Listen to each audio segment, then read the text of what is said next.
ওকে, তোমাদের সাথে এটা আমার মানে নিউমেরিক্যাল অ্যানালাইসিসের ক্ষেত্রে এটা আমাদের মানে সেকেন্ড ক্লাস, এবং এর আগের ক্লাসটাও আমি তোমাদের সাথেই গত টার্মে নিয়েছিলাম। তো আশা করি তোমরা ওখানে সবাই কম বেশি ভালো রেজাল্ট করছো বা ট্রাই করছো। সো এখন আমরা যেটা করব নিউমেরিক্যাল অ্যানালাইসিসের এটার উপর, সেটা আমি বলেছিলাম তো নিউমেরিক্যাল অ্যানালাইসিসের ওই যেটা শিখেছি তার উপরে আমরা আরো যাব, আমি বলেছিলাম তোমাদের ওই ওই সময়। সো এখন আমরা আজকে নিউমেরিক্যাল অ্যানালাইসিস 2 যেটা আছে তোমাদের, এটা শুরু করতেছি। তোমাদের কোর্সের কোড নাম্বার হচ্ছে এমএটি 2302, তারপর ম্যাথমেটিক্সের 2302 নাম্বার যে কোর্সটা আছে সেটা হচ্ছে নিউমেরিক্যাল অ্যানালাইসিস 2। তো ওকে, আমাদের এখানে অবজেক্টিভ এইগুলো লেখা আছে, খুবই ইম্পর্টেন্ট একটা সাবজেক্ট। এর আগেও বলেছি যে নিউমেরিক্যাল অ্যানালাইসিস খুবই একটা ইম্পর্টেন্ট জিনিস তোমাদের। আর তোমাদের হয়তোবা একটা সেমিনার আছে সামনে, সবাই খেয়াল রাখো, 3 তারিখ সম্ভবত অনলাইনেই হবে। তো তোমাদের ওই ব্যাপারে বলা হবে অফিসিয়ালি, তো আমাদের যে ম্যাথমেটিক্স গ্রুপ আছে সেখানে বলে দেওয়া হবে। তো সেই হিসাবে তোমরা মানে ওই এটাও দেখবা কি ওখানে গেস্ট থাকবেন অন্যান্য ইউনিভার্সিটি, তো তোমরা ওটাতে জয়েন করবা, সবাইকেই জয়েন করতে হবে বলে দিবে স্যার ম্যাডামরা, কারণ আলাদা প্রত্যেকটা সাবজেক্টে এই জন্য এটার জন্য আলাদা একটা অ্যাসাইনমেন্টের মার্ক থাকবে বলে দেওয়া হয়েছে। তো সেই হিসাবে তোমাদেরও জানাই দিবে, তো সবাই ওইটাতে জয়েন করবে। ওখানে দেখবা যে ম্যাথমেটিক্স আসলে কত কাজে ব্যবহৃত হয় সেটা সম্পর্কে আলোচনা হবে ওখানে। প্লাস আরো তোমাদের স্যাররাও থাকবেন, আর স্যাররা অন্য ইউনিভার্সিটির স্যাররাও থাকবেন। সো সবাই ওখানে জয়েন করো, জাস্ট বলে দিলাম আর কি। পরবর্তী 3 তারিখ আসলে এটা সম্ভবত 3:30টার সময় হবে, জুমে হবে। তো যাই হোক, এখানে অবজেক্টিভ ব্যাপার নিয়ে আমি অতটা আলোচনা করলাম না এখানে, জাস্ট এটা তোমরা জানো যেহেতু আমি নিউমেরিক্যাল অ্যানালাইসিস 1ও আমরা করাইছি, তো 2টা ওই একই রিলেটেড বা একটু আপডেটেড।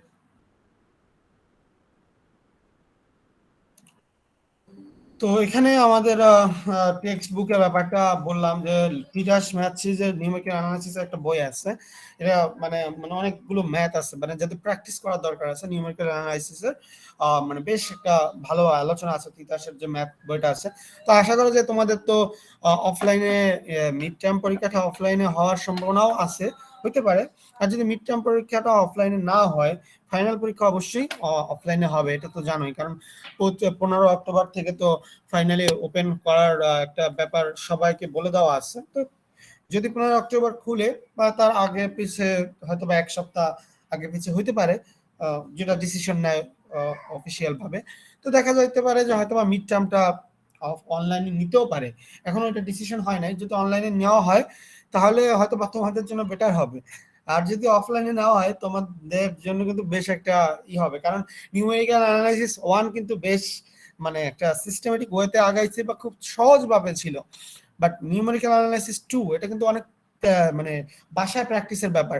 আমি যেগুলো করাই, আমি হয়তো বা 2-1টা ম্যাথ করাবো, তার বাইরে কিন্তু অনেক ম্যাথ নিজে প্র্যাকটিস করতে হবে। যদি অফলাইনে পরীক্ষাটা হয় তাহলে অবশ্যই তোমাদের সাজেশন থাকবে তিতাস সিরিজের এই বইটা সবাই কালেক্ট করে নিবা।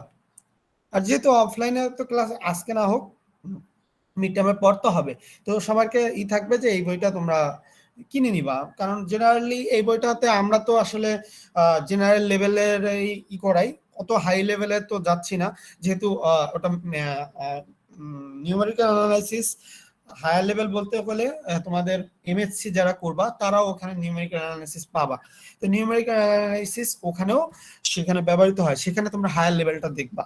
আর নিউমেরিক্যাল অ্যানালাইসিস কিন্তু খুবই ব্যবহৃত হয় যে যারা থিসিস বা হায়ার এডুকেশন নিয়ে কাজ করে তাদের জন্য কিন্তু নিউমেরিক্যাল অ্যানালাইসিস একটা মাস্ট সাবজেক্ট।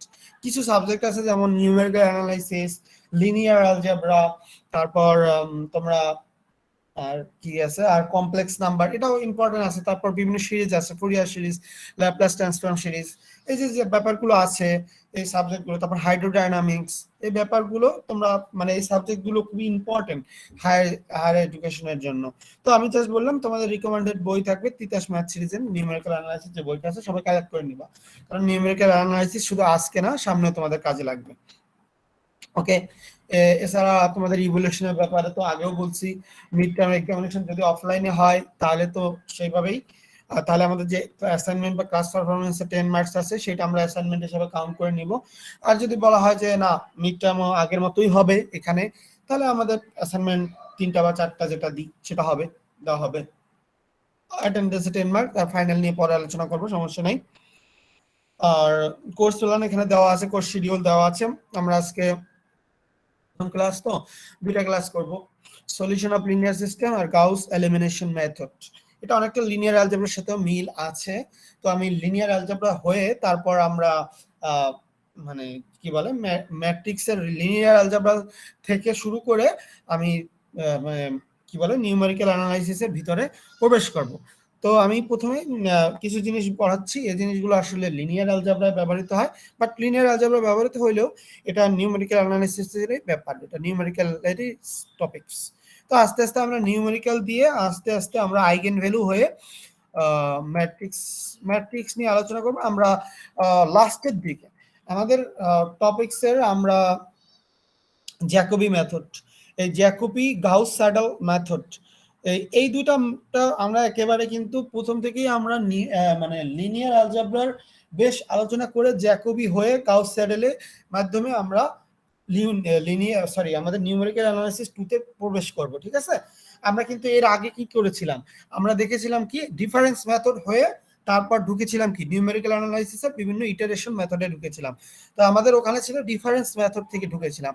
আর এখানে আমি ঢুকতেছি কি নিয়ে, আমরা ঢুকবো লিনিয়ার সিস্টেম আর লিনিয়ার অ্যালজেব্রার যে বিভিন্ন মেথড আছে, ম্যাট্রিক্স এবং লিনিয়ার অ্যালজেব্রার যে টপিকসগুলো আছে সেই টপিকসগুলো হয়ে এসে জ্যাকোবি মেথড হয়ে গাউস স্যাডেলের মাধ্যমে ইটারেটিভ মেথডে আবার প্রবেশ করব। তো মেইনলি আমাদের মিড টার্ম পর্যন্ত আমি চেষ্টা করব, তোমাদের মিড টার্মেই তোমরা অলরেডি ঢুকে যাবে লিনিয়ার নিউমেরিক্যাল অ্যানালিসিস 2 এর মধ্যে। তো জাস্ট আমি একটু মানে লিনিয়ার অ্যালজেব্রার ব্যাপারগুলো এখানে নিয়ে আসতেছি, এলইউ ডিকম্পোজিশন আছে, বিভিন্ন ব্যাপারটা আছে, ওগুলো কিন্তু দুইটার মধ্যে একটা সংযোগ দিবে। তো সেই জন্য আমি বললাম আর কি। তো যাই হোক, প্রথমে আমাদের কাজগুলো, তোমরা কি লিনিয়ার অ্যালজেব্রা কোর্সটা করেছো এর মধ্যে? জি স্যার। যারা আছো তোমরা লিনিয়ার অ্যালজেব্রা তো করেছো তাই না? তো লিনিয়ার অ্যালজেব্রা করলে তোমরা কিন্তু এই মেথডগুলো কম বেশি জানো। তো আমি আমার মতো এগুলো তারপরও আলোচনা করব আমার প্রয়োজনের স্বার্থে, কারণ প্রত্যেকটা সাবজেক্টই একটার সাথে আরেকটা ইন্টার রিলেটেড, তাই না? ম্যাথমেটিক্সটা একই জিনিস, বিভিন্ন ব্রাঞ্চ আছে, বাট সবার সাথে সবার রিলেশন আছে। তো সেই হিসাবে আমরা মানে রিলেশন রেখেই কিন্তু সামনে আগাবো। তো আমি যাই, এতে চলে যাই, আমাদের লেকচারে চলে যাচ্ছি।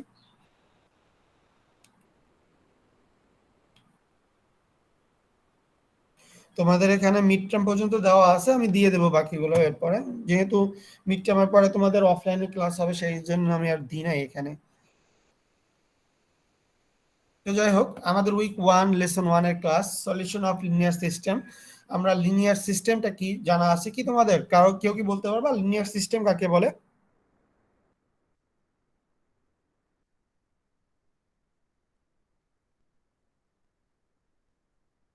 তোমরা যেহেতু লিনিয়ার অ্যালজেব্রা করছো, তাহলে লিনিয়ার অ্যালজেব্রা থেকে বলো যে লিনিয়ার সিস্টেম কাকে বলে, এই জিনিসটা আমার একটু জানা দরকার। কোর্স যেহেতু করেছো, আমি তোমাদের কাছ থেকে জানার চেষ্টা করতেছি, বলো, কেউ বলো।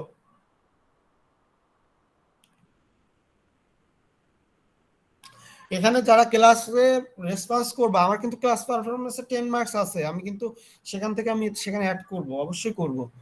যারা ক্লাসে কথা পারফরমেন্স করবা তাদেরকে আমি সেখানে মার্কিংটাও সেভাবে করবো, আর যারা রেসপন্স করবা না তাদের তো আসলে আমি সেভাবেই মার্কিং করব। সেখানে মার্কিং দুই এরকম কম বেশি হবে অবশ্যই। যে ভালো রেজাল্ট করতে চাও তার তো 10 আউট অফ 10ই দরকার, বা 10 এর মধ্যে 9 বা 8 এটা দরকার। আর যার দরকার মিডিয়াম রেজাল্ট তার তো 6 5 এটা হলেও হয়। তো যাদের মনে করো যে না আমার প্রয়োজন আছে, তারা বলো যে লিনিয়ার সিস্টেমটা কাকে বলে, যেহেতু লিনিয়ার অ্যালজেব্রা করেছো। অবশ্যই লিনিয়ার সিস্টেম সম্পর্কে প্রথমেই আলোচনা করা হয়েছে সেখানে।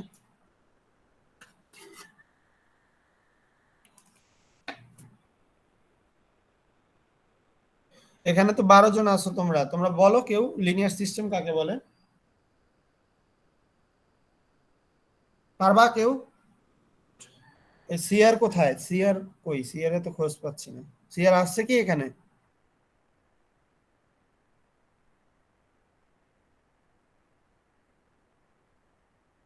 স্যার আমার দাঁতটা স্কেলিং করানো হয়েছে আজকে, একটু প্রবলেম হচ্ছে কথা বলতে।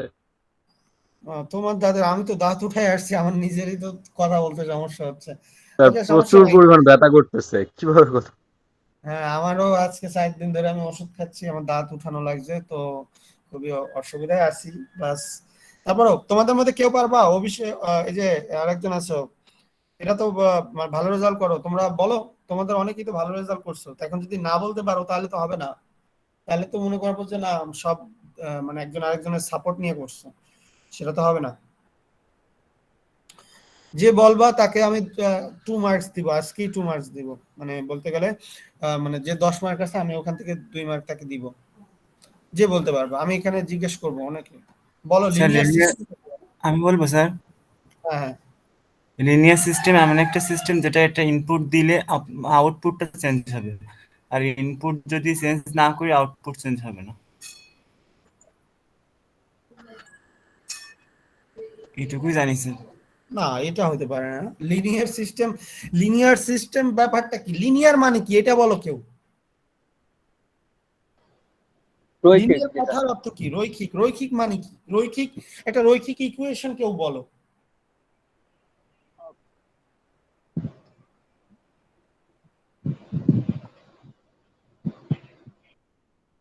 Sir X plus B Y plus C. হ্যাঁ, আর আমি যদি বলি X plus X Y plus Y is equal to 6, এটা কি হবে তাহলে? আচ্ছা, আমি বোর্ডে লিখি, তোমাদের সুবিধা হবে। তোমাদের বোর্ডে লেখা দরকার, না হলে শুধুমাত্র বইলে গেলেই হবে না।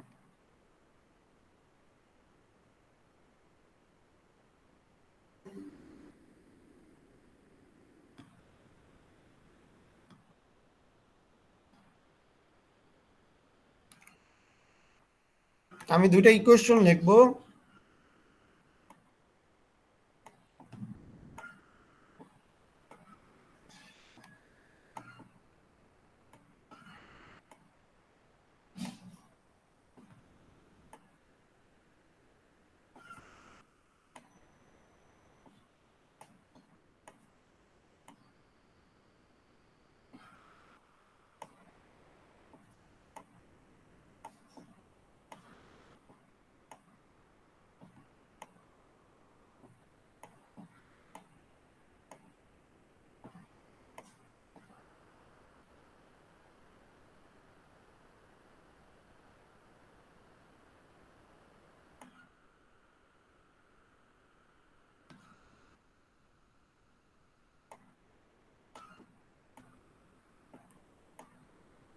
তোমরা কি এই তিনটা ইকুয়েশন সবাই দেখতে পাচ্ছ? জি স্যার। তাহলে এর মধ্যে থেকে আমাকে বলো কোনটা লিনিয়ার ইকুয়েশন এই তিনটার মধ্যে থেকে। উপরেরটা স্যার। আর এই 3 নাম্বারটা কি? 3 নাম্বারটা 2xy gx। এটা এটা বললাম, একজন বৃত্তের। বললো এটা লিনিয়ার, আরেকজনে বলো এই 3 নাম্বার 3 নম্বর ইকুয়েশন। স্যার বৃত্তের সমীকরণ। জি বৃত্তের স্যার। সমীকরণ কিভাবে? এটা এটা 3 নাম্বারটা কেউ বলতে পারবা না? বৃত্তের না, বৃত্ত হলে তো এখানে স্কোয়ার থাকতে হতো, স্কোয়ার নাই তো। 3 নাম্বার ইকুয়েশনটা কিসের ইকুয়েশন?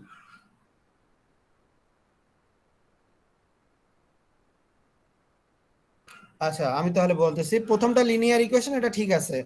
পরের যে ইকুয়েশনটা আছে এটা হচ্ছে নন লিনিয়ার ইকুয়েশন, কারণ এটা লিনিয়ার হবে না। কারণ হচ্ছে লিনিয়ারের ব্যাপারটা যেটা আছে সেখানে কি হবে, এক্স এর পাওয়ারও 1 আছে, ওয়াই এর পাওয়ারও 1 আছে, এই পাওয়ার এক এক সমতা থাকতে হবে। এটা যেমন 1 আছে, এটা যেমন 1 আছে, কিন্তু এটাতে কি আছে 1, আর এই 1 যেহেতু একই জাতীয় জিনিস থাকলে 1 প্লাস 1, তাহলে এটা কি হয়ে যাচ্ছে, মাঝখানেরটার পাওয়ারের সমষ্টি 2 হয়ে যাচ্ছে, তাহলে এটা নন লিনিয়ার, তার মানে এটা লিনিয়ার হচ্ছে না। আর 2 নাম্বারটাকে কি বলবো তাহলে আমরা? এটাকে ইকুয়েশন বলবো না কি বলবো এটাকে?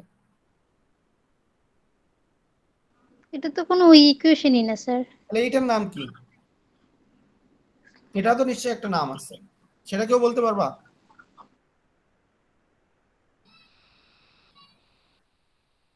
এগুলো খুবই বেসিক জিনিস। তোমরা যদি এই জিনিসটা এখনো, তোমরা মনে হয় সেকেন্ড ইয়ারে উঠে গেছো না সবাই? না, সেকেন্ড ইয়ার তো চলে তোমাদের, তাই না, নাকি শেষের দিকে?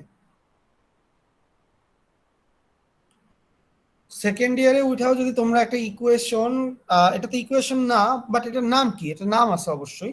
যেহেতু আমি এক্স ওয়াই লিখছি, যেহেতু অবশ্যই লেখা আছে, তাহলে এটা একটা নাম তো হবে এর। এটা হচ্ছে একটা এক্সপ্রেশন, ঠিক আছে, এটাকে বলা হয় এক্সপ্রেশন। এটার নাম হচ্ছে এক্সপ্রেশন।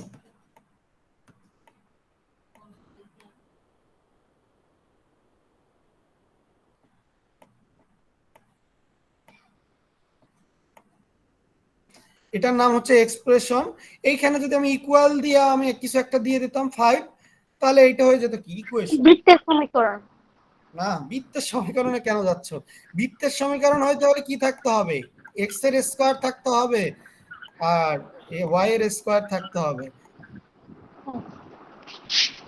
এই যে ইকুয়েশনটা দিয়েছি এটা লিনিয়ার, এটা নন লিনিয়ার, কিন্তু এটা একটা রেখার ইকুয়েশন, সরলরেখার ইকুয়েশন হবে না, রৈখিক ইকুয়েশন কিন্তু নন লিনিয়ার, কারণ এটা রৈখিক ইকুয়েশন কিন্তু লিনিয়ার হয় নাই। এটা একটা ব্যাপার আছে। রেখার মধ্যেও তো বিভিন্ন আছে, সরলরেখা বক্ররেখা আছে না, সেটাই তো। আর এই যে এটা যদি থাকতো 8 = 5 বা 10 6 যাই থাকুক, এটাও তো বৃত্তের ইকুয়েশন। তো এই ব্যাপারগুলো খুবই সিম্পল জিনিস, তোমরা ফার্স্ট ইয়ার থেকেই বোঝা উচিত, বা ম্যাথের পড়ো যেহেতু, এই জিনিসগুলো তো তোমাদের অবশ্যই দরকার জানা। তো যাই হোক, আমি জাস্ট বললাম, তোমরা আশা করি ব্যাপারটা ক্লিয়ার হয়েছে, এক্সপ্রেশন কাকে বলে, ইকুয়েশন কাকে বলে, লিনিয়ার ইকুয়েশন কাকে বলে, নন লিনিয়ার ইকুয়েশন কাকে বলে, বৃত্তের ইকুয়েশন কাকে বলে, সবই এখানে আলোচনা করলাম। তো এটা মাথায় রাখো। ওকে, আমি ক্লাসে যাচ্ছি। তো আমার তো ওই পর্যন্ত এগুলো ছিলই না, আমার ছিল লিনিয়ার সিস্টেম কাকে বলে সেইটা জানানোর ব্যাপার ছিল। তো লিনিয়ার সিস্টেম হচ্ছে স্যার এক্স ওয়াই আর অক্ষে যে ইয়াটা ইকুয়েশনটা আমরা বীজগণিতিক ভাবে লিখি, ওইটাই তো লিনিয়ার সিস্টেম। না, আমি বলি তাহলে সবাই শোনো, লিনিয়ার সিস্টেম একটা সিস্টেম, তাই না? লিনিয়ার সিস্টেম হলে এমন একটা সিস্টেম যেখানে অনেকগুলো একের অধিক লিনিয়ার ইকুয়েশন থাকবে, এটাই হচ্ছে লিনিয়ার সিস্টেম। যেখানে একের অধিক লিনিয়ার ইকুয়েশন থাকবে এবং যার যে ভেরিয়েবল গুলো থাকবে সমজাতীয় থাকবে, দুইটা কন্ডিশন। একাধিক ইকুয়েশন, লিনিয়ার ইকুয়েশন থাকবে এবং সমজাতীয় লিনিয়ার ইকুয়েশন থাকবে। তো লিনিয়ার ইকুয়েশন তো এরকমও হতে পারে, যেমন এখানে ভেরিয়েবল আছে কি x1 x2 xn, এগুলো ভেরিয়েবল আছে। যদি আরেকটা ইকুয়েশন এখানে লিখতাম যার ভেরিয়েবল হচ্ছে y1 y2 y3, তাহলে তো সেটাকে সিস্টেম অফ লিনিয়ার ইকুয়েশন বলতাম না। কারণ কি, একাধিক ইকুয়েশন তো লিনিয়ার ইকুয়েশন আছে, কিন্তু সেটা লিনিয়ার সিস্টেম না। একটা সিস্টেম হইতে হলে কি করতে হয়, সিস্টেম হইতে হলে কি একই জাতীয় জিনিস থাকতে হয়, তাই না?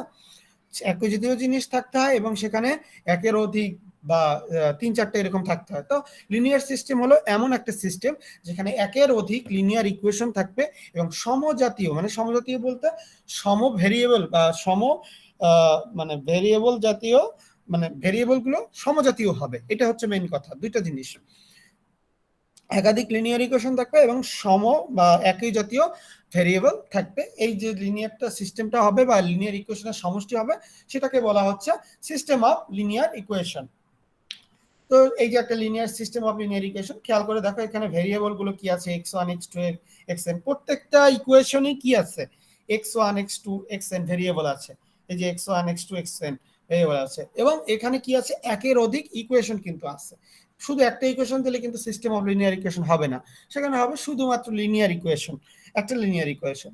একাধিক যদি ইকুয়েশন থাকে, এখানে মনে করো যে অনেকগুলো দেওয়া আছে, কিন্তু এখানে যদি এই দুইটাই কাউন্ট করো তাহলেও সেটাকে আমি সিস্টেম অফ লিনিয়ার ইকুয়েশন বলতে পারবো, কারণ একের অধিক তো হইছে। ওকে, তাহলে এই জিনিসটাকে আমরা ম্যাট্রিক্স ফর্মে নিতে পারি, সেটা আমরা জানি যে আমাদের we can write this system as matrix equation. আমরা সিস্টেম অফ লিনিয়ার ইকুয়েশনকে আমরা ম্যাট্রিক্স ইকুয়েশনে লিখতে পারি। সেই ইকুয়েশনটার নাম হচ্ছে একটা সিস্টেম অফ লিনিয়ার ইকুয়েশনের ম্যাট্রিক্স সিস্টেম, ম্যাট্রিক্স ইকুয়েশন। তোমাদের এই কোশ্চেনটা হতেই পারে ভাইভাতে, যে কোনো ভাইভায় হতে পারে যে সিস্টেম অফ লিনিয়ার ইকুয়েশনের ম্যাট্রিক্স ইকুয়েশনটা বলো, তাহলে সেটাকে বলতে হবে ax = b। তাহলে এখানে a কি, এ হচ্ছে কোএফিসিয়েন্ট ম্যাট্রিক্স, এক্স হচ্ছে ভ্যারিয়েবল ম্যাট্রিক্স, পি হচ্ছে কনস্ট্যান্ট ম্যাট্রিক্স। এবার খেয়াল করো আমাদের সিস্টেম অফ লিনিয়ার ইকুয়েশনে এই জিনিসগুলো কোথায় আছে। এখানে দেখো এই যে ভেরিয়েবল গুলো আছে, এই যে প্রথম যে জিনিসটা আছে, প্রত্যেকটা ভেরিয়েবলের সাথে কি একটা একটা করে কোএফিসিয়েন্ট আছে না, কোএফিসিয়েন্ট মানে হচ্ছে সাথে যে উপাদানগুলো আছে, যেমন a11 আছে x1 এর সাথে, এখানে x1 এর সাথে a21 আছে, এখানে a21 তো সাধারণত থাকে না। আমাদের ইকুয়েশন কি থাকে, মনে করো 3x1 plus 4x2 plus 5x3 6, এটা আছে। তো আমরা এই যে x1 x2 x3 বা xy জেড এর সাথে যে সহগগুলো থাকে, সেই সহগগুলো নিয়ে যে ম্যাট্রিক্সটা হয়, সেই ম্যাট্রিক্সটাকে বলবো কোএফিসিয়েন্ট ম্যাট্রিক্স, এবং সেটাকে a দ্বারা প্রকাশ করা হয়। আর এক্স হচ্ছে ভেরিয়েবল ম্যাট্রিক্স, যে কয়টা ভেরিয়েবল থাকবে সেই কয়টা নিয়ে একটা কলম ম্যাট্রিক্স, কলম না, সেটা কি হবে, একটা কলম ম্যাট্রিক্স, হ্যাঁ একটা কলম ম্যাট্রিক্স হবে। আর বি হচ্ছে একটা কনস্ট্যান্ট ম্যাট্রিক্স, এই যে ইকুয়ালের পরে কি আছে, কনস্ট্যান্ট আছে, এই সবগুলো নিয়ে যে একটা কলম ম্যাট্রিক্স হবে সেটাকে বলবো আমরা কনস্ট্যান্ট ম্যাট্রিক্স। তাহলে আমরা তিনটা ম্যাট্রিক্স ব্যাপার জানলাম। একটা ম্যাট্রিক্স ইকুয়েশনে তিনটা মানে ম্যাট্রিক্স আছে। প্রথমটা হলো কোএফিসিয়েন্ট ম্যাট্রিক্স, পরেরটা হলো ভ্যারিয়েবল ম্যাট্রিক্স, আর বি হচ্ছে কনস্ট্যান্ট ম্যাট্রিক্স। এই ব্যাপারটা ক্লিয়ার হতে হবে সবারই। তো এই তিনটা জিনিস আমরা আলোচনা করলাম, যেটাকে এভাবে লেখা হয়, ওই ইকুয়েশন সাপেক্ষে আমি এভাবে লিখতে পারি। এ মানে হচ্ছে কোএফিসিয়েন্ট ম্যাট্রিক্স, দেখো এখানে শুধু a11 a12 dot dot a1n a21 এটা আছে। x হচ্ছে variable matrix, x1 x2 dot dot xn, এখানে যদি xy z না থাকে, সরি x1 x2 না থাকে, থাকতো x y z হতে পারতো, সেটাকেও আমরা x দিয়ে লিখতে পারবো। b হচ্ছে এখানে b1 b2 dot dot bn, এখানে b এর পরিবর্তে থাকবে 1 2 3, এরকম বা যে কোনো কিছু থাকতে পারে। তো আমরা একটা matrix equation, system of linear ইকুয়েশনে ম্যাট্রিক্স ইকুয়েশনটা দেখলাম আমরা। তো এবার দেখবো different types of solution of linear system. আমরা লিনিয়ার সিস্টেম কেন করি, তোমরা এটা কি বলতে পারবা যে লিনিয়ার সিস্টেমের যে ব্যাপার আছে, লিনিয়ার সিস্টেম দ্বারা আসলে কি করা হয়, লিনিয়ার সিস্টেম করার উদ্দেশ্যটা কি, কেউ বলতে পারবা? তোমরা লিনিয়ার অ্যালজেব্রা কোর্স করছো, সো লিনিয়ার অ্যালজেব্রার মেইন উদ্দেশ্যটা কি ছিল তোমাদের? লিনিয়ার অ্যালজেব্রা কে করাইছে?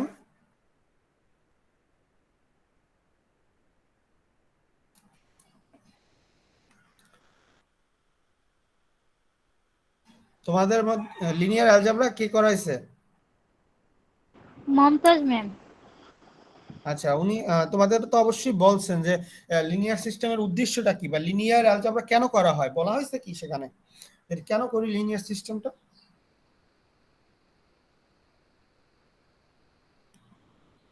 তোমরা ভুলে যাইতে পারো, বাট ম্যাডাম আলোচনা করেছেন কিনা সেটা জিজ্ঞেস করতেছে। আলোচনা তো নিশ্চয়ই করেছেন যে এটা আমরা কেন করি, উদ্দেশ্যটা কি, বলছে না? অবশ্যই বলছে। তো লিনিয়ার সিস্টেম, আমি বলতেছি লিনিয়ার সিস্টেম করার মেইন উদ্দেশ্যটাই থাকে আমাদের এই যে লিনিয়ার ইকুয়েশন আছে এর সলিউশন বের করা। মেইন উদ্দেশ্যই হচ্ছে আমাদের সলিউশন বের করা। একটা ইকুয়েশন দেখলে আমার মাথায় কি জাগে, আমি একটা সিস্টেম দেখলাম, মনে করো দুইটা ইকুয়েশন আছে, x plus Y is equal to 5 আর 3x plus 9y is equal to 10 আছে। তো এটা দেখে আমার মাথায় কি আসবে প্রথমে? এটা মনে করো একটা লিনিয়ার সিস্টেম, এটা দেখে আমার মাথায় প্রথমে কি আসবে, একজন ম্যাথমেটিশিয়ান হিসেবে আমার মাথায় প্রথমে কি আসবে, যে আমি এই দুটো ইকুয়েশন দেখে আমার মাথায় কি আসবে, যে আমি কি জন্য এই দুটো ইকুয়েশন দেখলাম। আমি যেহেতু ম্যাথমেটিক্সে পড়ি, আমার তো অবশ্যই একটা থাকবে, অন্যদের তো থাকবে না যে এটা দেখে তারা বুঝবে যে এটা তো ইকুয়েশন লেখছে, দিয়ে আর কি হয়, এটা ইকুয়েশন। কিন্তু আমি যদি ম্যাথমেটিক্সের স্টুডেন্ট হই, আমার মাথায় এটা থাকবে যে এইখান থেকে আমি কিভাবে আননোন গুলো জানতে পারি। আননোনের মানে হচ্ছে ভেরিয়েবল, ভেরিয়েবলের আরেকটা নাম হচ্ছে আননোন। তোমরা জানো যে ভেরিয়েবল এবং কনস্ট্যান্ট কাকে বলা হয়?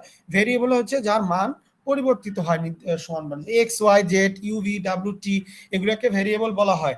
আর কনস্ট্যান্ট বলা হয় এবিসিডি, তার মানে প্রথম দিকের লেটার গুলোকে বলা হয় কনস্ট্যান্ট, আর লাস্টের দিকের লেটার গুলোকে বলা হয় ভেরিয়েবল। তাহলে এক্স ওয়াই জেড যে এই জিনিসগুলো আমাদের তো শুধু শুধু না, এক্স ওয়াই জেড এর নাম হচ্ছে ভেরিয়েবল, এবং ভেরিয়েবলের অপর নাম হচ্ছে আননোন। তাহলে আমরা ভেরিয়েবল দেখে কি শিখবো? ভেরিয়েবল সম্বলিত যখন ইকুয়েশন দেখবো, তখন আমাদের মাথায় একটা কথাই আসবে যে এই সিস্টেমটাকে কিভাবে সলিউশন করা যায়, বা কিভাবে এখান থেকে আননোন গুলোকে নোন করা যায়, তাই না? এই জিনিসগুলো তো তোমাদের বেসিক ব্যাপার। তোমাদের দেখবা যে তোমাদেরকে একটা ভাইবা কোর্স কিন্তু স্যার কনস্ট্যান্ট ধরা হয় এই না যে আমরা xy কে ভেরিয়েবল হিসেবে কাউন্ট করি।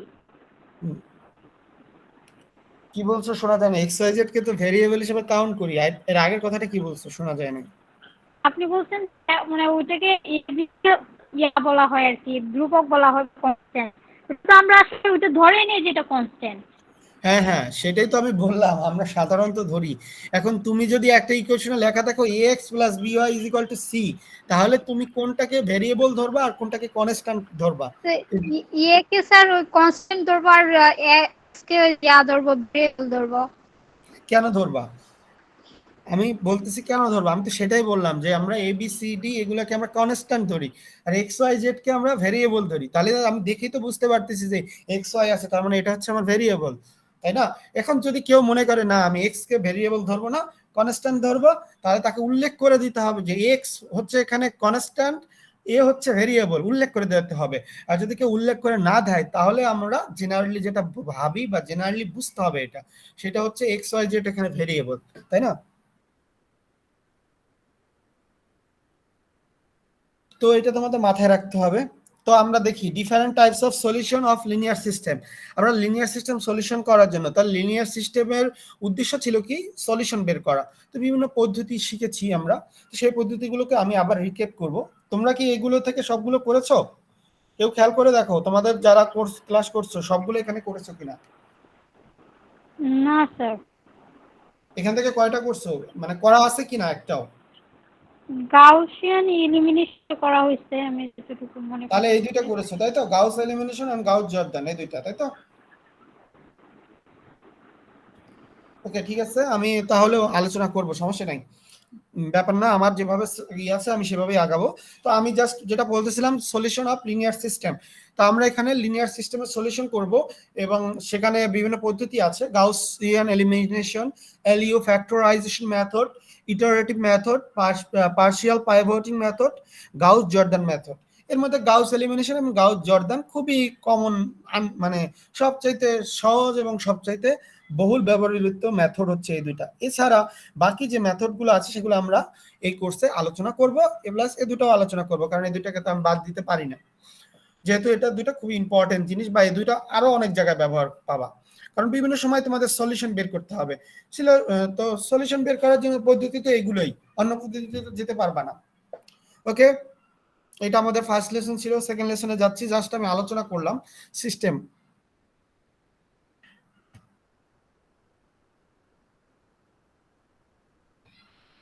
ওকে, তাহলে আমরা শুরু থেকে শুরু করব, যেটা লেসন 2। আমি বলেছি যে প্রত্যেকটা নিয়ে আলোচনা করব। তো সেই হিসাবে গাউস এলিমিনেশন মেথডটা আমি আলোচনার মধ্যে আছে আমার, তো আমি গাউস এলিমিনেশন মেথড নিয়ে শুরু করি। গাউস এলিমিনেশন মেথড, এটা হচ্ছে লিনিয়ার মানে system of linear equation solve করার একটা পদ্ধতি। সেটা আমি এখানে যেভাবে লিখছে এত আলোচনা আমি করব না, আমি ম্যাথে যাব, যেহেতু তোমরা করছো, ম্যাথে যেভাবে আছে সেভাবে আমি দেখব।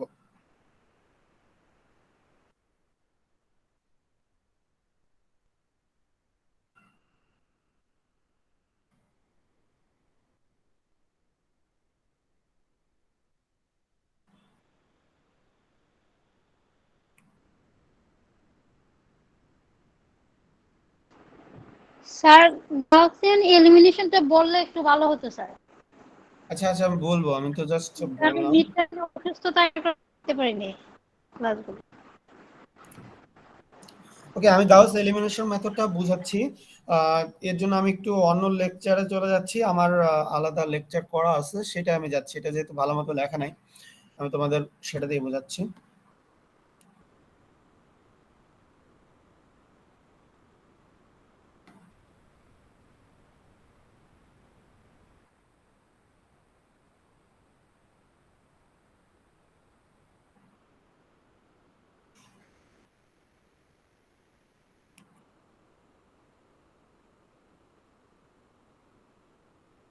Just a minute.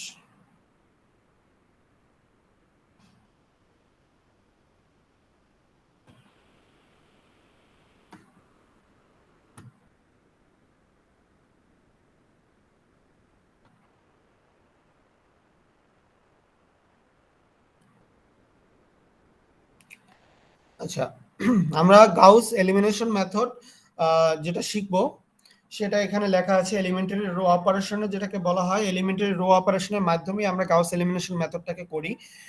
তো এলিমেন্টারি রো অপারেশন জানার আগে আমাদের আরো একটা জিনিস জানতে হবে, সেটা হচ্ছে অগমেন্টেড ম্যাট্রিক্স। অগমেন্টেড ম্যাট্রিক্স সম্পর্কে হয়তো তোমরা আলোচনা জানো, অগমেন্টেড ম্যাট্রিক্স হচ্ছে একটু আগে যেটা আলোচনা করলাম।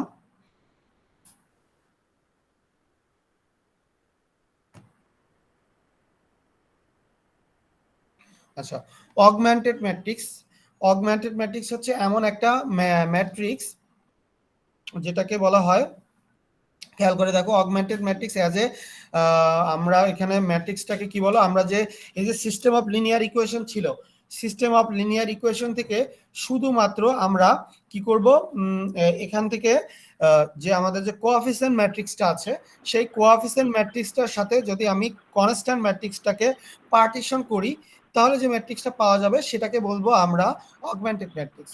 আমরা কোএফিসিয়েন্ট ম্যাট্রিক্স নিয়ে আলোচনা করেছি, সেই কোএফিসিয়েন্ট ম্যাট্রিক্সের সাথে যদি আমি মানে কি বলা হয়, কনস্ট্যান্ট ম্যাট্রিক্স, এটা যদি আমরা পার্টিশন করে নিই, এই চিহ্ন, এখানে পার্টিশন একটা চিহ্ন আছে, এটাকে যদি অ্যাড করে নেওয়া হয়, তাহলে আমরা যে ম্যাট্রিক্সটা পাবো সেটাকে আমরা বলবো অগমেন্টেড ম্যাট্রিক্স। এই যদি একটা ম্যাট্রিক্স হয় আমাদের, খেয়াল করে দেখো, এটা যদি একটা সিস্টেম অফ লিনিয়ার ইকুয়েশন হয়, সেখান থেকে আমি অগমেন্টেড ম্যাট্রিক্স কিভাবে লিখতে পারি, দেখো x1 এর সাথে কোএফিসিয়েন্ট আছে 1, সেই 1 লিখলাম, x2 এর সাথে আছে 1 লিখলাম, 2x3 এর সাথে আছে 2 লিখলাম, আর আমি সাথে কনস্ট্যান্ট ম্যাট্রিক্সের বি এর পজিশনেও আছে 9, সেই 9 লিখে নিলাম। এইভাবে করে আমি অগমেন্টেড ম্যাট্রিক্সটা গঠন করলাম। তো এই অগমেন্টেড ম্যাট্রিক্স গঠন করলাম। অগমেন্টেড ম্যাট্রিক্স গঠন করার পর কি করব, এই অগমেন্টেড ম্যাট্রিক্সের উপর এলিমেন্টারি রো অপারেশন করব, বা যেটাকে আমাদের বলা হয় এখানে ইসিলন ফর্ম। একটা ম্যাট্রিক্সের উপর আমরা যদি ইসিলন ফর্ম করি, তো সেই ইসিলন ফর্ম করার পর যে নতুন ম্যাট্রিক্সটা পাওয়া যাবে, সেই ম্যাট্রিক্সটা থেকেই আমরা সলিউশন বের করতে পারবো। তো খেয়াল করে দেখো, procedure of elementary row operation, এটা আমাদের আগে জানতে হবে। এলিমেন্টারি রো অপারেশন বোঝানোর জন্য আমি মানে প্রবলেমে চলে যাব, এই প্রবলেম থেকে আমি তোমাদের বোঝাবো। এটা দেখা যাচ্ছে কিনা, স্ক্রিন দেখা যাচ্ছে কি? জি স্যার, দেখা যাচ্ছে।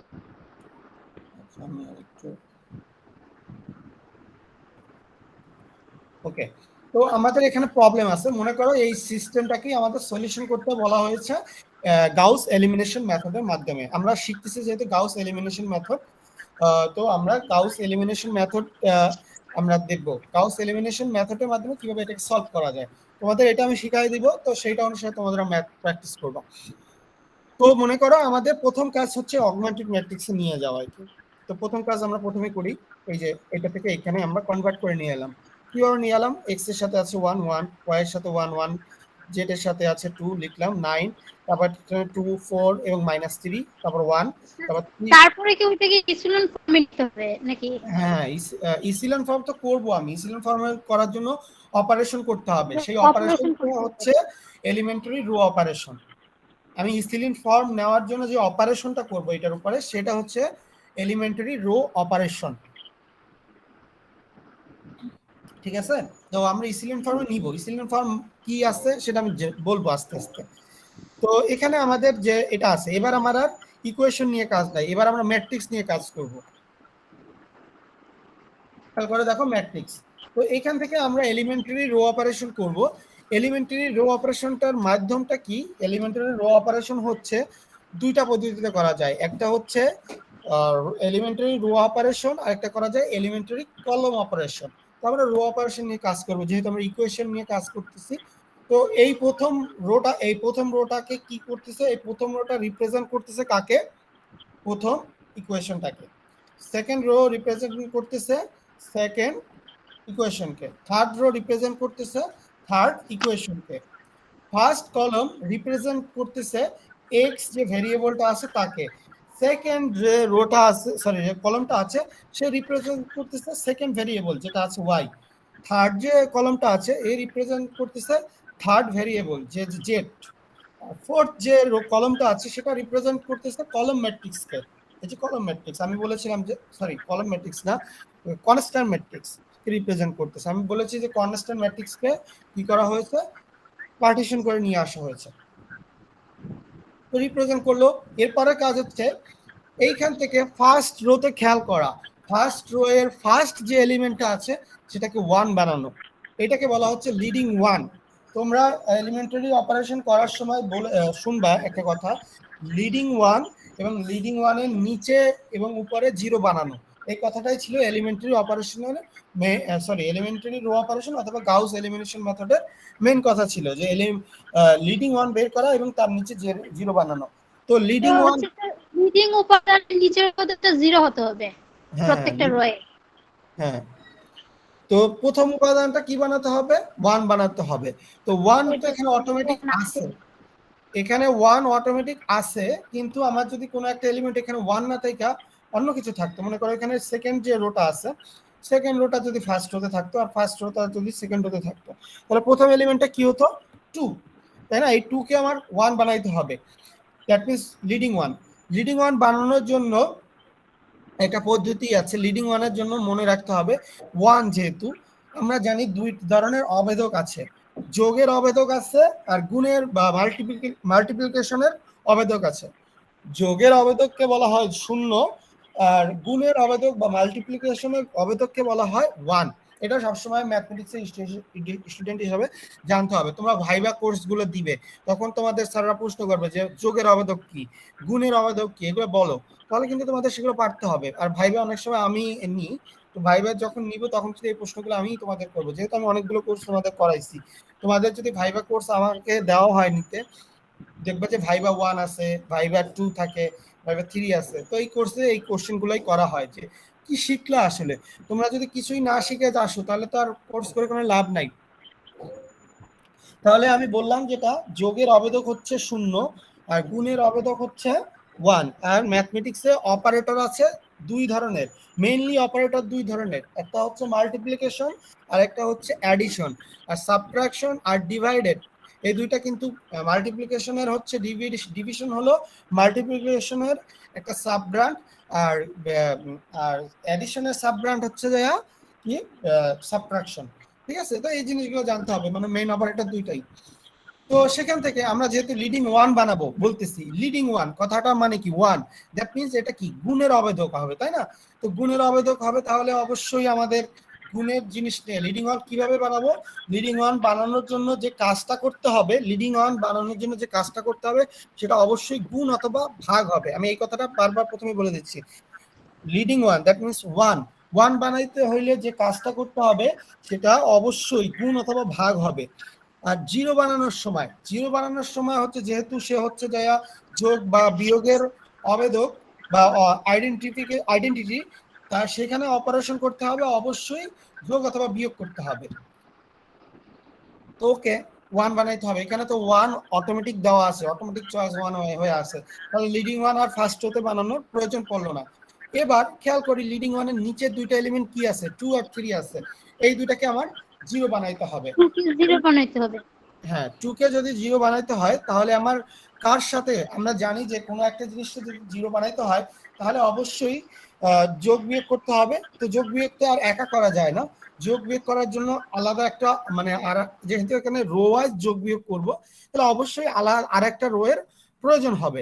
যেহেতু এই রোটাকে 0 বানাবো, তাহলে এই রো এর সাথে কনসিডারেশনের যে আর একটা রো আসবে সেটা হবে সেই রোটা যে রোতে আমরা লিডিং 1 পেয়েছি। যেমন মনে করো এইখানে আমরা লিডিং 1 পেয়েছি কোন পজিশনে, এইখানে, তাহলে এই রোটাকে আমি এর সাথে কনসিডারেশনে নিব। যার নিচে 0 বানাতে হয়, যে লিডিং 1 এর নিচে 0 বানাতে হবে, কনসিডারেশন ওই লিডিং 1 এর রোটাই হবে সেখানে, মানে যোগ বিয়োগের জন্য। তো ঠিক 2 কে যদি আমি 0 বানাইতে চাই তাহলে অবশ্যই আমরা এই 1 কে কি করতে হবে, এই রোটাকে -2 দ্বারা গুণ করে এই রো এর সাথে যোগ করে দিতে হবে। এটা লেখা হয়েছে add -2 times the first row to the second row of 10। তার মানে বলা হয়েছে ফার্স্ট রো কে প্রথমে -2 দ্বারা গুণ করা হয়েছে, তাহলে কি হয়ে যাচ্ছে -2 -2 -4 -18। এবার এই সেকেন্ড রো এর সাথে যোগ করে দিব, এবং যোগ করে চেঞ্জ যেটা হবে সেটা এই রোটাই চেঞ্জ হবে। তাহলে কি হয়ে যাবে, দেখা যাবে যে এখানে -2 আর 2 যোগ করলে 0 হয়ে যাবে, এখানে 2 হয়ে যাবে, এখানে -7, এখানে -17 চলে আসলো। তো আমরা পেয়ে গেলাম একটা 0। এবারে আবার এই 3 কে 0 বানাইতে হবে, তাহলে কি করতে হবে, 3 কে 0 বানাইতে হলে ফার্স্ট রো যেটা আছে এইটাতেই যেহেতু আছে, এইখানে -3 দ্বারা গুণ করে এটার সাথে যোগ করে দিতে হবে। তাহলেও আমাদের দেখো এখানে add -3 times the first row to the third row of 10, তাহলে এখানেও 0 চলে আসছে, এখানে চেঞ্জ চলে আসছে। তাহলে ফার্স্ট লিডিং ওয়ান পেলাম, তার নিচের এলিমেন্ট গুলোকে 0 করে নিলাম। তাহলে ফার্স্ট রো এর কাজ শেষ। এবার সেকেন্ড রোতে চলে যাব। সেকেন্ড রোতেও সেম কাজ। সেকেন্ড রোতে প্রথম কাজ হচ্ছে আমার লিডিং ওয়ান খোঁজা। এখানে প্রথম যেহেতু আমরা এই বরাবর যে অপারেশন কোথায় করেছি, যেখানে অপারেশন করেছি সেটা অবশ হয়ে গেছে, তার মানে সেটা নিয়ে আর আমার কাজ নাই। এই লিডিং ওয়ান পাইছি, তার নিচের এই দুইটা 0 বানাইছি, তার মানে এরা অবশ, এখানে এর কোনো কাজ নাই, এরা এখন অবশ হয়ে গেছে। এখানে সেকেন্ড, তাহলে আমাদের সেকেন্ড রো তখন তো এইটুকু রইলো, তাই না? কিন্তু অবশ হয়েছে, কিন্তু সে কিন্তু বাদ হয়ে যায় না, সাথেই রয়েছে। একটা শরীরের একটা অংশ অবশ হইলে কি হয়, সে সাথেই থাকে কিন্তু সে কোনো কাজ করে না। তো মনে করো এই যে 1 আছে আর এর নিচে দুইটা 0 আছে, এরা অবশ্যই আছে, এরা কোনো কাজ করবে না কিন্তু সাথে থাকবে। সেকেন্ড রো যখন বলবো তখন আমি এই পুরো রোটাই বলবো, কিন্তু এখানে যে 0 আছে এখানে আর লিডিং ওয়ান এইখানে খুঁজবো না এই 0-তে, কারণ এই অবশ হয়ে গেছে, এই আমার বাদ, এ আমার সাথে থাকবে কিন্তু কোনো অপারেশনে আর নাই সামনে। তাহলে এবার এই 2 আছে, এই 2 কে আমরা 1 বানাইতে পারবো, তাই না? 2 কে 1 বানাইতে হলে কি কাজ করতে হবে, পুরো রোটাকে আমাদের কি করতে হবে, হয় 2 দ্বারা ভাগ করতে হবে অথবা হাফ দ্বারা গুণ করতে হবে, তাই না? না হলে তো আমরা এখানে 1 পাবো না। আমি বলেছি লিডিং ওয়ান বানানোর জন্য একটাই প্রসেস, কি করতে হবে, হয় গুণ অথবা ভাগ করতে হবে। যেহেতু এখানে 2 আছে, এটাকে 1 বানাইতে হলে এই পুরো রোটাকে 2 দ্বারা ভাগ করে দিতে হবে অথবা হাফ দ্বারা গুণ করতে হবে। এখানে হাফ দ্বারা গুণ করছে। Multiple the second row by half we obtain, তাহলে এই রোটাকে যদি হাফ দ্বারা গুণ করি তাহলে চেঞ্জ হবে, 0 1 -7/2 -17/2 চলে আসলো।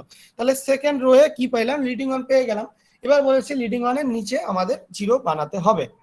লিডিং ওয়ানের নিচে কিভাবে 0 বানাবো আমরা, লিডিং ওয়ানের নিচে 0 বানানোর প্রসেসটা হচ্ছে আমাদের 3 আছে, 3 কে আমরা 0 বানাবো কিভাবে, আমরা যোগ বিয়োগ করব। যোগ বিয়োগ করতে হলে কোন রোকে কনসিডারেশন করতে হবে, যেখানে লিডিং ওয়ান পাইছি, তাহলে হ্যাঁ এটাকে কনসিডারেশনে করতে হবে। তাহলে কি করতে হবে, -3 দ্বারা গুণ করে যোগ করতে হবে। এই যে add -3 times the second row to the third row obtain, তার মানে যোগ করা হয়েছে -3 দ্বারা। তাহলে দেখো এখানে 0 হয়ে চলে আসছে। পরিবর্তন যেটা আসবে সেটা ক্যালকুলেশনের ব্যাপার। তো ফার্স্ট লিডিং ওয়ান পাইলাম, তার নিচে 0 পাইলাম। সেকেন্ড লিডিং ওয়ান পাইলাম, তার নিচে 0 পাইলাম। তাহলে কি হয়ে গেল, ফার্স্ট এই যে এই কলামটা অবশ্য হয়ে গেছে, এবার এই কলামটাও কি অবশ্য হয়ে গেছে। তো সেকেন্ড রো এর কাজ শেষ। এবার থার্ড রোতে চলে যাব। তো থার্ড রোতে চলে গেলে দেখা যাবে যে প্রথম যে দুইটা 0 আছে এটা তো অবশ্যই এলিমেন্ট, এরা কোনো কাজ করবে না। তাহলে বাকি এই যে দুইটা আছে এখান থেকে লিডিং ওয়ান প্রথমে কাকে পাওয়া যায় সেটা করতে হবে। তো এখানে -1/2 আছে, এই -1/2 কে 1 বানাইতে হলে কি করতে হবে, -2 দ্বারা গুণ করতে হবে, তাই না? -2 দ্বারা গুণ করব, এই যে multiple the third row by -2 obtain, তাহলে এখানে 1 হয়ে যাবে, এখানে ক্যালকুলেশন করলে এখানে 3 হয়ে যাবে। হয়ে গেল। তাহলে থার্ড লিডিং ওয়ান পাইলাম, ফার্স্ট লিডিং ওয়ান পাইলাম, নিচে 0 পাইলাম। সেকেন্ড লিডিং ওয়ান পাইলাম, নিচে 0 পাইলাম। থার্ড লিডিং ওয়ান পাইলাম, এর নিচে তার এলিমেন্ট নাই, তাই না? তো এই যে অপারেশনটুকু করলাম এইটা হচ্ছে ইসিলন ফর্ম। এখন যে ফর্মটা পাইছি এই ফর্মটাকে বলতেছি আমরা ইসিলন ফর্ম। তো এটা আশা করি তোমরা ইসিলন ফর্ম সম্পর্কে শুনেছো। ইসিলন ফর্ম এবং রিডিউসড রো ইসিলন ফর্ম দুটো ব্যাপার আছে। লিডিং ওয়ানের নিচে 0 বানানোর যে ফর্মটা সেটা হচ্ছে ইসিলন ফর্ম, আর লিডিং ওয়ানের নিচে 0 এবং উপরে 0 এই যে প্রসেসটা সেটাকে বলা হয় রিডিউসড রো ইসিলন ফর্ম। ইসিলন ফর্ম অবলম্বন করে যে যে জিনিসটা করা হয় বা যে অপারেশনটা করা হয় সেই পদ্ধতিটার নাম হচ্ছে গাউস এলিমিনেশন মেথড।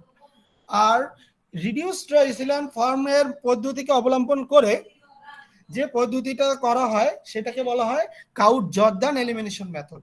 তো গাউস জর্দান আমরা পরে জানি, আমরা প্রথম যেটা জানবো সেটা হচ্ছে গাউস এলিমিনেশন মেথড, যেহেতু আমাদের সেকেন্ড লেসনটা হচ্ছে গাউস এলিমিনেশন মেথড।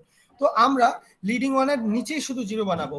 তো লিডিং ওয়ানের নিচে 0 আছে, লিডিং ওয়ানের নিচে 0 আছে, লিডিং ওয়ানের নিচে তো আর কিছু নাই, তাহলে লিডিং ওয়ান নিচে 0 বানাইলাম। তো এটাকে আমরা বলতেছি, যেটা একটু ওয়েট করো,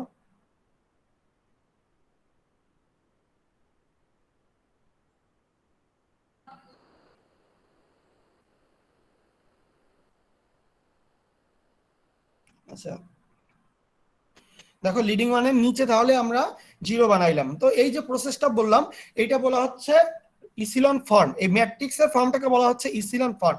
এই ম্যাট্রিক্স থেকে আবার যখন ইকুয়েশনে যায়, আমরা তো মেইন উদ্দেশ্য হচ্ছে এই ফর্মগুলোতে কেন করা, সলিউশন করা। তো এই ফর্মগুলো যখন করলাম এরপরে এখান থেকে যখন সলিউশন বের করতে পারবো তখনই সেটাকে বলবো কি একটা মেথড, তাই না? এইটা হচ্ছে আমাদের ইসিলন ফর্ম। আমি বলতেছি ইসিলন ফর্ম এবং রিডিউসড রো ইসিলন ফর্ম এটা কিন্তু ম্যাট্রিক্সের উপর হয়, বা ম্যাট্রিক্সের উপর যে ফর্মটা বলা হয় এটাকে বলা হচ্ছে ইসিলন ফর্ম বা রিডিউসড রো ইসিলন ফর্ম। আর এই যে ইকুয়েশনের উপর যে মেথডটা করা হয় সেটা হচ্ছে গাউস এলিমিনেশন মেথড বা গাউস জর্দান এলিমিনেশন মেথড, এরকম আরো অনেক মেথড থাকতে পারে। তো এর পরের কাজ হবে কি, আমরা পাইলাম লিডিং মানের নিচে 0 পাইলাম, এবারে চলে যাব আমরা আবার যেমন প্রথমে যেমন এইখান থেকে ব্যাক করে এখানে আসছি, এবার এইখান থেকে ব্যাক করে এইখানে চলে যাব। তো এখান থেকে এখানে ব্যাক করে কিভাবে যাওয়া যায় আমরা জানি যে ব্যাক করে জানা যায়, যেহেতু এখানে এগুলো জানি যে এগুলো হচ্ছে কোএফিসিয়েন্ট, এর সাথে এক্স ওয়াই জেড আছে, তাহলে হবে কি x plus Y plus 2z = 9। এই যে প্রথম ইকুয়েশনটা পেলাম, প্রথম ম্যাট্রিক্সের রো থেকে পেলাম। সেকেন্ড রো থেকে দেখো এখানে x এর পজিশনে কিছু নাই, তাহলে হবে y মাইনাস 7/2z = -17/2। আর এখানে দেখো থার্ড রোতে পেয়ে গেলাম z = 3 শুধুমাত্র। তো এই যে যেটা পাইলাম z = 3, এবার এই z এর মানটা যদি আমি এইখানে বসাই, তাহলে কি মান পাবো, y এর মান পাবো। এই y z এর মানটা যদি প্রথম ইকুয়েশনে বসাই তাহলে আমরা কিসের পাবো, 1 পাবো, x এর মান পাবো। তো এইভাবে করে আমরা x y z এর মানটা বের করতে পারি। তো এই পদ্ধতি থেকেই বলা হচ্ছে গাউস এলিমিনেশন মেথড। ব্যাপারটা ক্লিয়ার কিনা? Clear sir. ওকে, এখানে গাউস এটা আমি জাস্ট তোমাদের বোঝানোর সাথে করলাম। এবার আমরা আমাদের লেকচারে চলে যাই, যেখানে আমি তোমাদের যে শীটগুলো দিয়েছি সেখানে কি আছে। তো আমি যে পদ্ধতিটা বলেছি সেই পদ্ধতি অবলম্বন করেই তোমরা ম্যাথ করবে। যেমন এখানে এটা আছে, তো তোমরা চাইলে এটা থেকে করতে পারবা। এখানে আবার xn দিছে, এখানে x3 দাও, কেউ সমস্যা নেই, এটা xn দিয়েছে, সমস্যা নেই। তো এখান থেকে দেখো এখানে ক্যালকুলেশন করে এই যে x1 x2 এবং x3, দ্যাট মিন্স xn মানে x3 ধরে নিয়েছি, মানগুলো বের করেছে। এবং তোমরা এখানে খেয়াল করে দেখবে তোমাদের যে ক্যালকুলেশনটা আছে এখানে কিন্তু দশমিকে করবে। একটা জিনিস মনে রাখবো, ওখানে কি করেছি আমি, ওখানে কিন্তু আমি 17/2 লিখেছি, মানে 17/2 লিখেছি। তো তোমরা ওই একটা জিনিস এখানে একটু খেয়াল রাখবে, যেহেতু তোমরা এই মেথডটা করতেছো কিসে, আমরা কি করতেছি, আমরা লিনিয়ার অ্যালজেব্রা করতেছি, তাই না? লিনিয়ার অ্যালজেব্রাতে আমাদের কি দশমিকের পরের ব্যাপারগুলো কি আমাদের একটু মাথায় রাখতে হবে। তো তোমাদের ওইখানে ওই যে ওই 17/2 ওইভাবে লিখবা না, তোমরা এইভাবে করে লিখবা, ক্যালকুলেটর করে যেটা আসে এই যে এই ফরম্যাট গুলো মেনটেন করবা। শুধুমাত্র এই জিনিসটাই এখান থেকে আমি মনে রাখতে বলবো। ওখানে আমি যে ফরম্যাটটা করছি ওটা কিন্তু কোনো আমার ছিল না, মানে আমার নিউমেরিক্যাল অ্যানালাইসিস কিছু ছিল না, ওটা ছিল আমার লিনিয়ার অ্যালজেব্রা ব্যাপার। লিনিয়ার অ্যালজেব্রাতে দেখা যায় তো -17/2 বা ওই জিনিসগুলো তো আমরা ভাঙাই নেই। তো ওই না ভাঙানোর সাথে এক সময় দেখা যায় তো কি, মানে কখনো কখনো এক্সাক্টের ক্ষেত্রে একটু সমস্যা আসে, বা কখনো দেখা যায় যে মানে মানের কম বেশি হয়। তো সেই জন্য আমরা এখানে দশমিকের পরের সংখ্যাগুলোকে বৃদ্ধি করে লিখে নিয়ে যাবো, ঠিক আছে? আমরা হয়তো বা দেখতে পেলাম এখানে যে ম্যাথ গুলো দিব ওখানে যেমন হতে পারে থাকে 2x + 3y = 5 দেওয়া, 5z = 10 আছে, এখানে এরকম থাকতে পারে যে 6.25x + 8.93y, এইভাবে থাকবে। জিনিসটা ক্লিয়ার কিনা, যে আমরা যেহেতু নিউমেরিক্যাল করতেছি, নিউমেরিক্যাল তো আমার নিয়ে আসতে হবে। নিউমেরিক্যাল মানে কি, সেখানে ক্যালকুলেশনটাকে ডিপে নিয়ে যাওয়া। ডিপে নিয়ে যাওয়ার জন্য তো আমাদের শুধুমাত্র এক্সাক্ট জিনিসগুলো থাকবে না, এরকম দশমিক থাকবে, ঠিক আছে? এখানে আরো এক্সাম্পল দেওয়া আছে, আমি আর আলোচনা করলাম না, আজকের লেসন এই পর্যন্তই। এখানেও এই যে করে দেওয়া আছে। তো আমি যদি অ্যাসাইনমেন্ট দিই, আমি আজকের ক্লাসে হয়তো বা অ্যাসাইনমেন্ট দিব না, নেক্সট ক্লাসে অ্যাসাইনমেন্ট দিব। নেক্সট ক্লাসে কিন্তু এগুলোও থাকবে অ্যাসাইনমেন্টে। তো আমি যে কথাটা বললাম যে আমাদের যে ম্যাথগুলো থাকবে সেগুলো কিন্তু নিউমেরিক্যাল অ্যানালাইসিসের মতো করে ম্যাথ থাকবে, লিনিয়ার অ্যালজেব্রার মতো করে ম্যাথ থাকবে না। ব্যাপারটা এটা একটু মাথায় রাখতে হবে, যে আমাদের দশমিকের ব্যাপারটা আমরা কনসিডারেশনে নিয়ে আসবো। এই আমাদের দশমিকের ব্যাপারটা আমাদের একটা আলাদা পার্ট বা আলাদা একটা মূল্য রাখে আমাদের নিউমেরিক্যাল অ্যানালাইসিসে। সো এটাই হচ্ছে আমাদের লেসন 1 এবং লেসন 2। খুবই সিম্পল ব্যাপার ছিল, শুধুমাত্র গাউস এলিমিনেশন মেথডটাই দেখাইছি। আরো কোনো কিছু জানার থাকলে বলার থাকলে বলতে পারো। স্যার নিউমেরিক্যাল অ্যানালাইসিসের অঙ্কগুলি তো অনেক বড়, অনেক সময় লাগে। যদি এক্সাম হয় প্রত্যেকটা অঙ্ক করার জন্য কতটুকু সময় পাবো? এক্সাম হয় তাহলে আমি সেভাবেই ম্যাথ দিব। কিন্তু এটা একটা মাথায় রাখতে হবে যে নিউমেরিক্যাল অ্যানালাইসিস মানে ব্রেনটাকে মানে ক্যালকুলেশন অনেক করতে হবে, যেটা কিন্তু আমরা আসলে মানে এই জিনিসটা আসলে হাতে কলমে ছাড়া হয় না। তোমরা যে পরীক্ষার ক্ষেত্রে এই ক্যালকুলেশনগুলো 5 মার্কের জন্য যে অনেক ক্যালকুলেশন করতে হয় বা অনেক সময় দিতে হয়, অথবা 5টার মধ্যে 3টা বড় ক্যালকুলেশন থাকবে, 2টা ছোট ক্যালকুলেশন থাকবে, এভাবে অ্যাডজাস্ট করে দিতে হয়। বাট ক্যালকুলেশন অনেক থাকবে, এটা বুঝতে রাখবেন। নিউমেরিক্যাল অ্যানালাইসিস করতেছো, সো ক্যালকুলেশনে আগাইতে হবে, ক্যালকুলেশন তাড়াতাড়ি করতে হবে। প্রচুর ক্যালকুলেশন থাকার কারণে স্যার অঙ্কগুলো ম্যাক্সিমাম টাইমে হচ্ছে ভুল হয়ে যায়, তো আবার নতুন ওইটাই তো, করে করতে এখানে তো আমি বলেছি যে এখানে তো তোমাদের ক্যালকুলেশন উপর মার্ক, এটা তো রাখতে হবে, মাথায় রাখতে হবে। এইটাই তো আসলে তোমরা তো আর ছোট নাই, বড় ক্লাসে যাচ্ছ না। বড় ক্লাসে যাইলে বড় মানে তোমাদের তো সেভাবে আপডেট হতে হবে। তোমরা যদি এখন যারা 9, 10 বা 11, 12 এর যে ক্যালকুলেশন ছিল সেগুলো করতেই যদি তোমরা আটকায় যাও, তাহলে তোমরা কিভাবে 3rd ইয়ার 4th ইয়ারে যাবা, তাই না? সো এটা তো মানে এটা তো অ্যাডজাস্টমেন্টের ব্যাপার। এখানে অনেকে দেখা যায় যে 2 হাত লাভ দিতে পারে মানে পারে না, কিন্তু আস্তে আস্তে প্র্যাকটিসের মাধ্যমে সে 5 হাতও লাভ দিয়ে যায়। ওইটাই তো ব্যাপার, এটা তো শেখার ব্যাপার, এই জন্যই তো করাচ্ছি। তারপরে স্যার এক একটা অঙ্কের জন্য কতটুকু সময় পাওয়া যাবে ওইটা জানলে স্যার প্রিপারেশন নেওয়া যায় ওইভাবে। এখন আপাতত তো অ্যাসাইনমেন্টে আছে, অ্যাসাইনমেন্টের চিন্তাই করো। আমি নিজেও ভুলে গেছি, কারণ 2 বছর অফলাইনে ক্লাস নি নাই। সো কয় ঘন্টার পরীক্ষা ছিল এটাও আমার এখন মাথায় নেই। ঠিক আছে, আর যখন যাবা তখন আলোচনা করে নিব, আমাদের তো ক্লাস হবে। আপনি ক্লাস টেস্ট যখন নিছিলেন তখন দুইটা অঙ্ক দিছেন, দুইটা অঙ্ক করতে প্রায় 1 ঘন্টা চলে যায়। আচ্ছা, দুইটার জন্য তো 1 ঘন্টা থাকবে, সমস্যা নেই। এখন তো তোমাদের অ্যাসাইনমেন্ট দিব, অ্যাসাইনমেন্টে তো আর 2 ঘন্টার ব্যাপার নাই। জি স্যার। আচ্ছা, সবাই আইডি গুলো দিয়ে দাও। স্যার দশমিকের পরে কততম সংখ্যা নেব, 4টা না 5টা? মিনিমাম 4টা, মিনিমাম 3টা, ম্যাক্সিমাম 5টা। আচ্ছা স্যার। সবাই আইডি গুলো দিয়ে দাও।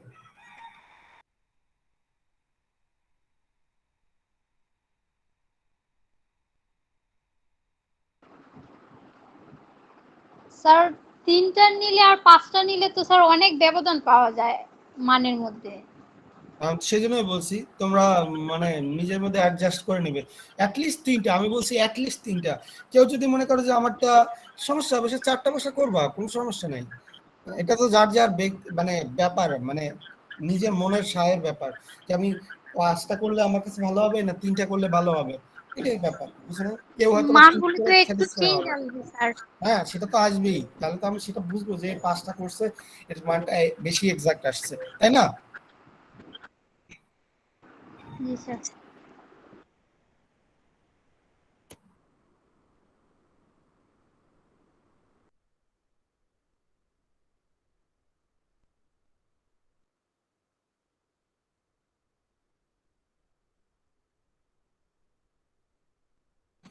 ওকে, আজকের ক্লাস এ পর্যন্তই। আইডি দেওয়া হলে লিভ নিতে পারো।